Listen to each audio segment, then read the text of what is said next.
বন্ধুরা, আজকের আমার ভিডিওর বিষয়বস্তু হলো শিউলি গাছের বর্ষাকালীন পরিচর্যা। শিউলি অথবা পারিজাত বিভিন্ন জায়গায় বিভিন্ন নামে এই গাছ কিন্তু পরিচিত। শিউলি গাছ দুই ধরনের হয়, হাইব্রিড ভ্যারাইটি এবং দেশীয় ভ্যারাইটি। হাইব্রিড ভ্যারাইটিতে বছরে দুবার ফুল ফোটে আর দেশীয় ভ্যারাইটিতে বছরে একবার ফুল ফোটে। এপ্রিল মে মাসে একবার ফুল ফোটে এবং আবার অক্টোবর মাসে আবার ফুল ফোটে। আর দেশীয় ভ্যারাইটিতে শুধুমাত্র অক্টোবর মাস থেকে ডিসেম্বর মাস পর্যন্ত ফুল ফুটতে দেখা যায়। আবার কিছু কিছু জায়গায় সেপ্টেম্বর মাস থেকেও ফুল ফোটা শুরু হয়।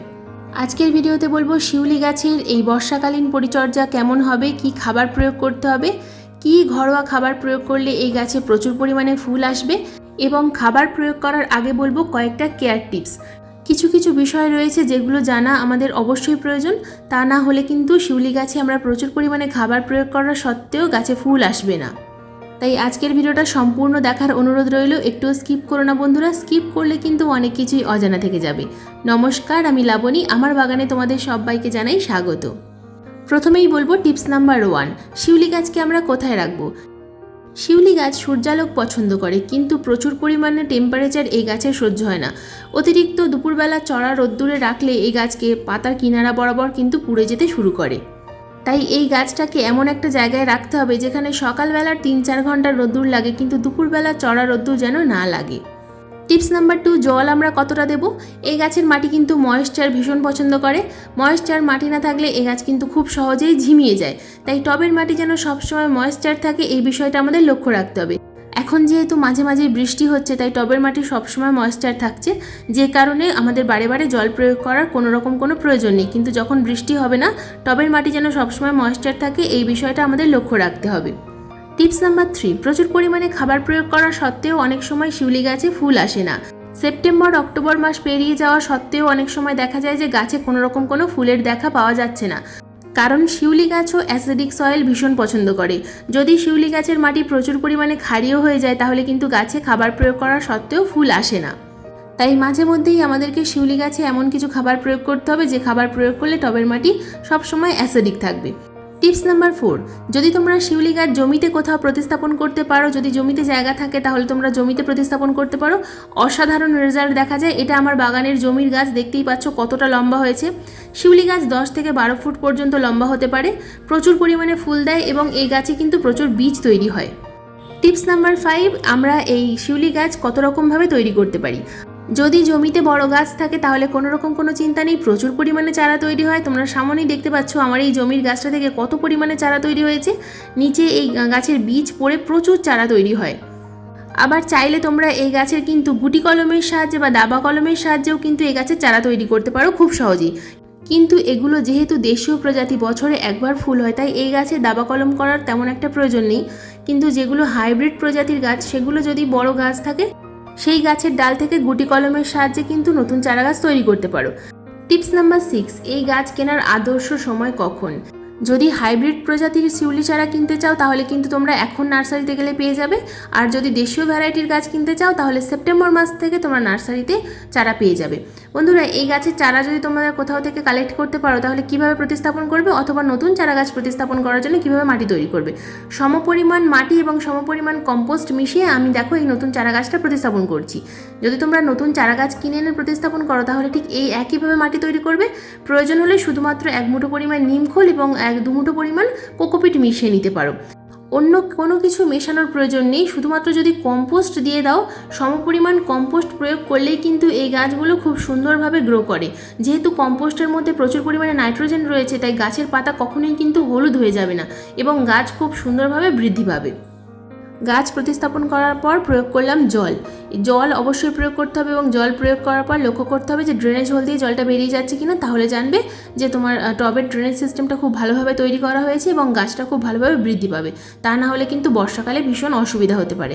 তোমরা সামনে যে গাছটা দেখছো, এটা হাইব্রিড ভ্যারাইটির শিউলি গাছ। এটা একটা ছোট্ট টবের প্রতিস্থাপন করা রয়েছে, তো এটাকে আমি রিপোর্ট করব। তো যেভাবে মাটি তৈরি করা দেখালাম ওই একই পদ্ধতিতে কিন্তু আমি রিপোর্ট করব। দেখো এই গাছেও কিন্তু কুঁড়ি চলে এসছে। এই গাছটায় কিন্তু সারা বছরই প্রায় ফুল ফুটতে থাকে, কিন্তু দেশীয় ভ্যারাইটিতে বছরে একবারই ফুল ফুটবে। সারা বছর শুধুমাত্র খাবার প্রয়োগ করতে হয় এবং গাছটাকে সুন্দরভাবে গ্রো করতে হয়, তবেই কিন্তু গাছে আমরা সেপ্টেম্বর মাস থেকে প্রচুর পরিমাণে ফুল পাবো। যদি এই সময় তোমাদের বাগানে দেশীয় ভ্যারাইটির শিউলি গাছ থাকে, তাহলে এখন যদি তোমরা খাবার প্রয়োগ করো তবেই কিন্তু সেপ্টেম্বর মাস থেকে প্রচুর পরিমাণে ফুল পাবে। Tips number 7, pinching. এই সময় আমাদের শিউলি গাছ যখন প্রচুর পরিমাণে গ্রো করছে, তখন আমাদেরকে কিন্তু হালকা করে একটা সব প্রুনিং করতে হবে বা পিঞ্চিং করতে হবে। দেখো আমি যেভাবে করছি, এইভাবে পিঞ্চিং করলে কিন্তু গাছ আরও ঝোপালো তৈরি হবে। দেখো উপরের যে ডালগুলো আমি কয়েকদিন আগে পিঞ্চিং করেছিলাম, তো কত দ্রুততার সঙ্গে গাছের বৃদ্ধি হয় তোমরা দেখলেই বুঝতে পারবে। মাত্র 1 সপ্তাহের মধ্যে কিন্তু গাছে নতুন নতুন ব্রাঞ্চ চলে এসছে। আমি শুধুমাত্র উপরের ডগাটাকে পিঞ্চিং করেছি, তো দেখো 2টো করে সাইড থেকে ডাল চলে এসছে। যত বেশি ডাল আসবে তত বেশি কিন্তু এই গাছে কুঁড়ি আসবে। তো এই জুন মাসে এবং জুলাই মাসে আমরা পিঞ্চিং করব। আগস্ট মাস থেকে কিন্তু পিঞ্চিং করা টোটালি বন্ধ করে দিতে হবে, তার কারণ আগস্ট মাস থেকে যদি আমরা পিঞ্চিং করতে থাকি তাহলে কিন্তু আর গাছে ফুল আসতে চাইবে না। এবার আসি খাবার প্রয়োগের কথায়। কিন্তু খাবার প্রয়োগ করার আগে গাছের মাটি খুব ভালোভাবে খুশে নিয়েছি, কিন্তু খোসার পর আমি দেখতে পাচ্ছি যে টবের মাটিতে প্রচুর পরিমাণে পিঁপড়ের আক্রমণ হয়েছে। যেহেতু এই গাছে খাবার খুব কম প্রয়োগ করা হয়, মাসে একবার প্রয়োগ করা হয়, সেই কারণে কিন্তু এই গাছের মাটি খুব বেশি খোসা হয় না, মাসে 2বার খোসা হয়। কিন্তু তার মধ্যেই দেখো এর মধ্যে পিঁপড়ের আক্রমণ প্রচুর পরিমাণে বেড়ে গেছে। যদি তোমাদের টবেও এরকম পিঁপড়ের আক্রমণ হয়, তাহলে ঘরোয়া পদ্ধতিতে দেখো এরকম চক, যেগুলো গ্রসারি শপে পাওয়া যায়, বিভিন্ন জায়গায় পাওয়া যায়, এরকম যে লক্ষ্মণ যে চকগুলো পাওয়া যায়, এখানে আমি হিট ব্যবহার করছি। তো এগুলো যে চকগুলো হয় সাদা রঙের, সম্পূর্ণ আমি টবের কিনারা বরাবর দেখো একটা দাগ দিয়ে দিলাম। তো এই দাগ দেওয়ার ফলে পিঁপড়েগুলো কিন্তু একেবারেই পালিয়ে যাবে, আর থাকবে না। কিন্তু আজকে যে হোম রেমেডিটা দেখাবো সেটাও এই গাছে যদি স্প্রে করতে পারো তাহলেও কিন্তু পিঁপড়ে একেবারেই থাকে না। তো তার আগে প্রয়োগ করতে হবে আমাদেরকে খাবার। কোন খাবার এই সময় গাছে প্রয়োগ করলে গাছে আমরা সেপ্টেম্বর মাস থেকে প্রচুর পরিমাণে ফুল পাবো। তো খাবার আমি এখানে অনেকগুলোই নিয়েছি, এই কটা খাবারই আমি দেবো, এর বেশি কোনো খাবার আমি কিন্তু দেবো না। এর সঙ্গে সামান্য পরিমাণ শুধুমাত্র কম্পোস্ট নেব। তো এখানে দেখো প্রথম যে খাবারটা আমি এখানে নিয়েছি সেটা হলো, আমার যেহেতু টবটা 12 ইঞ্চি টব, সেই কারণে কিন্তু আমি খাবারটা একটু বেশি নিয়েছি। যদি তোমাদের টবের সাইজ ছোট হয় তাহলে খাবারের পরিমাণ একটু সামান্য কমিয়ে দেবে। তো 2 চামচ নিয়েছি নিমখোল, যেহেতু দেখতেই পেলে যে টবের মাটিতে প্রচুর পরিমাণে পিঁপড়ে হচ্ছে। তো টবের মাটিতে পিঁপড়ে হলে বা প্রচুর পরিমাণে ব্যাকটেরিয়া বা ফাঙ্গাস জন্মালে আমরা কিন্তু এই নিমখোল অবশ্যই প্রয়োগ করবো। তাই প্রত্যেক মাসে যদি নিমখোল প্রয়োগ করা যায় এই সমস্যাগুলো কিন্তু থাকে না। তো যেহেতু বর্ষাকাল, বৃষ্টি হয়েছে, সেই কারণে কিন্তু পিঁপড়ের আক্রমণ বেড়ে যাচ্ছে। তো তারপর নিয়ে নিয়েছি আমি 1 চামচ পরিমাণ জিয়ার দানা, বায়োজাইম, গাছের বায়োজাইম। 3 চামচ পরিমাণ নিয়েছি পাকা কলার খোসার গুঁড়ো। তোমরা পাকা কলার খোসার গুঁড়োর পরিবর্তে কিন্তু এখানে বায়ো পটাশ ব্যবহার করতে পারো। তারপর নিয়েছি আমি এখানে 2 চামচ পরিমাণ ডিমের খোসার গুঁড়ো এবং 1 চামচ পরিমাণ নিয়েছি আমি এখানে চা পাতা, ফ্রেশ চা পাতা কিন্তু ইউজ করা নয়। ডিমের খোসার গুঁড়োর পরিবর্তে কিন্তু তোমরা এখানে হাড়ের গুঁড়ো প্রয়োগ করতে পারো।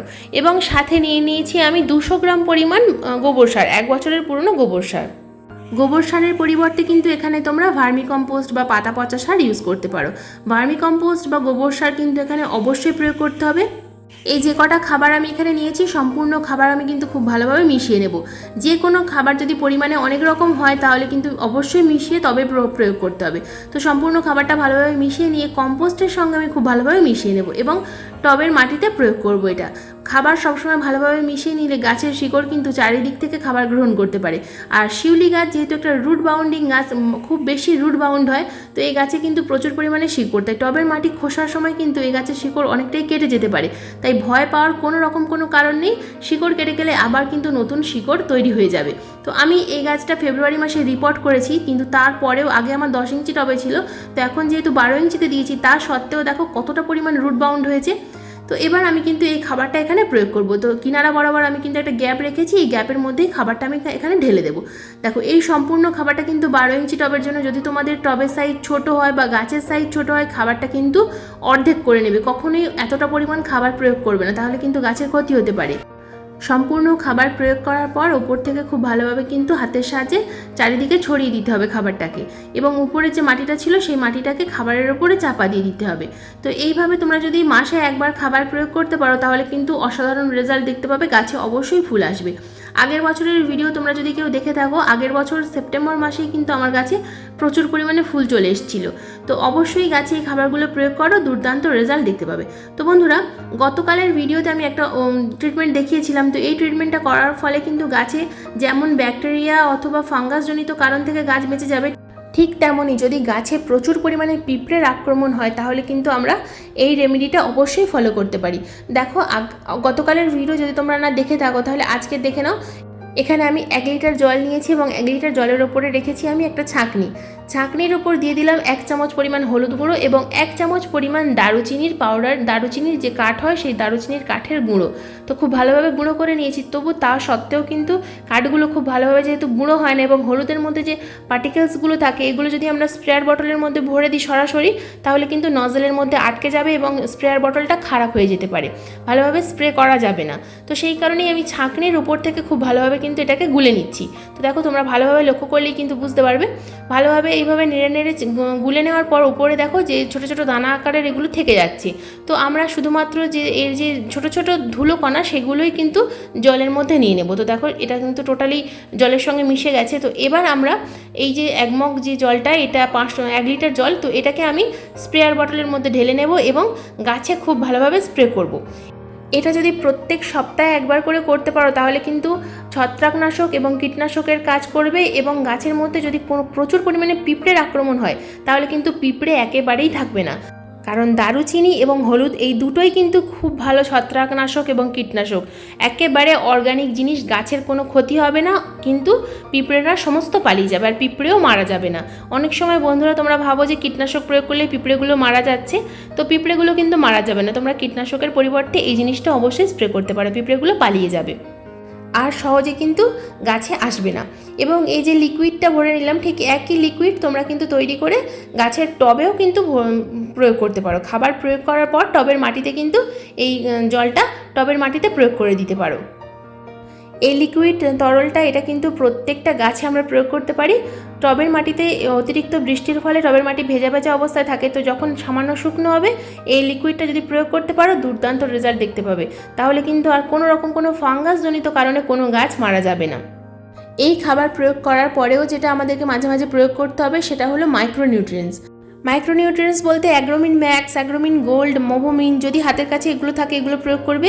আর যদি সিউইড এক্সট্রাক্ট প্রয়োগ করতে চাও যেমন বায়োভিটা এক্স, সেটাও কিন্তু তোমরা গাছের পাতায় খুব ভালোভাবে স্প্রে করতে পারো। 15 দিন অন্তর অন্তর 1 লিটার জলে 2 ml মিশিয়ে গাছে খুব ভালোভাবে স্প্রে করে দেবে। কারণ অনেক সময় খাবার প্রয়োগ করার সত্ত্বেও কিন্তু গাছে মাইক্রোনিউট্রিয়েন্টসের অভাব দেখা যায়, বিশেষ করে বর্ষাকালে অতিরিক্ত পরিমাণ বৃষ্টি হওয়ার ফলে টবের মাটিতে আমরা যে খাবারটা প্রয়োগ করছি সেই খাবারটা কিন্তু সম্পূর্ণ ধুয়ে বেরিয়ে যায় ড্রেনেজ হোলের মাধ্যমে। তো তাই প্রত্যেক মাসে যদি 2 বার করে মাইক্রোনিউট্রিয়েন্ট স্প্রে করা যায় তাহলে কিন্তু এই সমস্যাগুলো একেবারেই থাকে না। তো বন্ধুরা, এই ছিল আজকের আমার ভিডিওর বিষয়বস্তু। শিউলি গাছের এইভাবে বর্ষাকালে পরিচর্যা করো, খুব ভালো রেজাল্ট দেখতে পাবে। যদি ভিডিওর মধ্যে কোনো কিছু বুঝতে অসুবিধা হয় অবশ্যই কমেন্ট বক্সে কমেন্ট করবে, আমি যথাযথ উত্তর দেওয়ার চেষ্টা করব। আজকের ভিডিওটা কেমন লাগলো অবশ্যই কমেন্ট করে জানাবে। ভালো লাগলে একটা লাইক করো, শেয়ার করো এবং চ্যানেলে যদি নতুন বন্ধু হয়ে থাকো চ্যানেলটাকে সাবস্ক্রাইব করে পাশের বেল আইকনটা প্রেস করে দিও। কারণ এই রকম নিত্য নতুন বাগান সংক্রান্ত ভিডিও কিন্তু আমি প্রত্যেক দিন আপলোড করে থাকি সোম থেকে রবি। ভিডিও লাইভ হওয়ার সাথে সাথে তোমাদের মোবাইল স্ক্রিনে অথবা কম্পিউটার স্ক্রিনে কিন্তু নোটিফিকেশন পৌঁছে যাবে। আজকের ভিডিওটা সম্পূর্ণ মনোযোগ দিয়ে দেখার জন্য তোমাদের সবাইকে জানাই অসংখ্য ধন্যবাদ।